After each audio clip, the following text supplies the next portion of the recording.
Hey there, everyone. I'm First Alert Meteorologist Stefano DiPietro. Now, we have some very interesting weather happening across Middle Tennessee and Southern Kentucky over the next couple of days. And so far this month has been very back and forth. A lot of highs, a lot of lows. It was that way in December as well. But now the big weather story is this First Alert weather day that's going to be in effect for this upcoming Friday. I will tell you with full transparency right now, this is still 5 days out, so there's a lot of limited details with this that we can't get into too much of specifics of. But what we can see is how the atmosphere is setting up. And when you have all of this warmth coming in, and it's going to be rather spring-like when a cold front comes through, well, that can make all the difference, right, with the risk of strong thunderstorms. So this is the early outlooked severe weather threat. It's not a personal guarantee that this is exactly what the forecast is going to look like going into our day on Friday itself. There's still plenty of time for this to change, but right now, the main area of concern for strong to severe thunderstorms is going to be back in far west Middle Tennessee. It does border the I-65 corridor, so we'll see what happens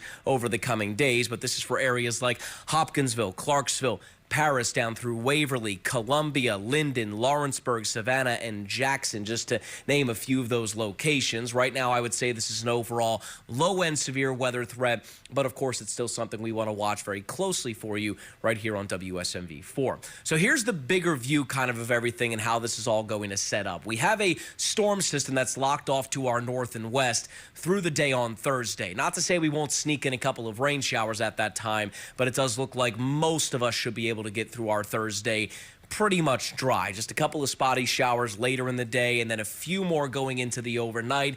But this really isn't the severe weather threat. Any rain that we were to get Thursday night going into Friday isn't really going to be a big concern for us. It's just going to be some plain old rain. It shouldn't cause any major problems for the commute, but there may be a little slow going just because roads are going to be wet. Now you'll see that cold front take better shape going into our Friday afternoon and Friday evening. You can see that sharper line of rain, those yellows, those oranges in there, indicative of where some of the heavier rainfall could be, and also where we could get some of those thunderstorms as well.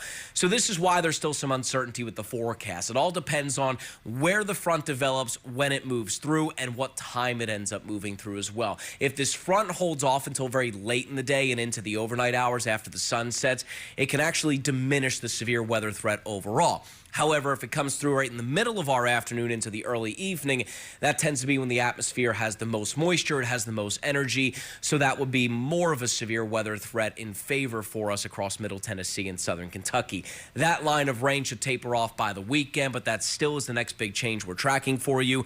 Today's forecast is going to be mild. We'll have good sunshine. I have no weather concerns for us on this Monday, and if you thought this morning was chilly, you're absolutely right. We were down near freezing, even below freezing in some spots, but it's not going to stay that way. This was actually the coldest morning we're going to have the entire week. We'll see those temperatures in the 50s tomorrow morning. Tomorrow afternoon is going to be equally as warm, low to the mid-60s. The thing is, we're just going to have a little more cloud cover. We'll try to get some clearing later in the day, but those clouds are really going to be stubborn for most of the day. And your next 3 days is really where you start to see some change before the front moves in. Not only do we continue to warm up, but the wind is going to pick up. It will be a little bit breezy on Wednesday. Thursday will come around and the wind will pick up even more as that front gets a little bit closer. I'm not talking terrible wind gusts, but you're going to notice 20, maybe 25-mile-per-hour gusts on Thursday. Friday will also be breezy as well before that main line of thunderstorms ends up moving through Friday afternoon and into Friday evening. It's going to be as we head toward the weekend where there's going to be even more of a gusty wind kind of on the backside of all of this. So that is something that we really need to watch closely heading into the weekend, is just how much that rain is going to impact Friday plans, Friday evening plans, and then how gusty will that wind be in the weekend when the temperature finally starts to drop. Because this is a cold front. Out ahead of that front, temperatures are sitting near 70 on Friday. I don't necessarily think everybody will get there, but I do think it's a pretty good bet that we'll at least make a run at 70 in a couple of spots going into Friday.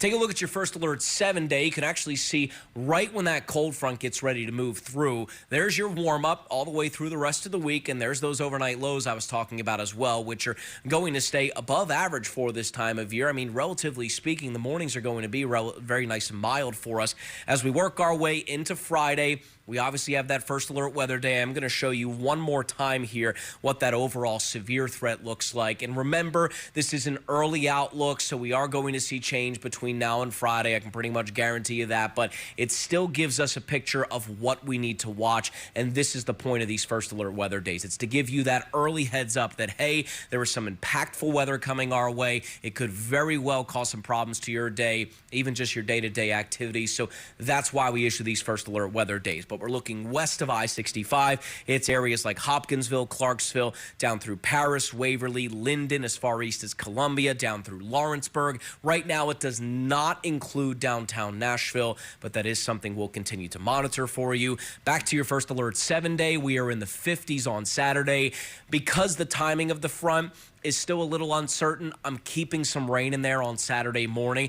It's very much in the realm of possibility that this front is totally gone by Saturday morning, but if it does slow up and linger just a little bit, I don't want to discount some rain on Saturday. Saturday evening and afternoon and evening, we should try to work on some sunshine, but the wind picks up as the colder air moves in. Your temperature drops back down to near freezing Saturday night into Sunday morning. Sunday afternoon, we'll be back in the 40s. So if you want to stick with us right here on WSMV4, we will keep you updated all week long on all the updates you need to know about the timing of this severe threat, what the main storm threats are going to be, and of course any changes to your first alert forecast just in general. Hopefully we can warm things back up again going into early next week. For right now, though, I'm going to leave you to it. We are going to keep you updated again.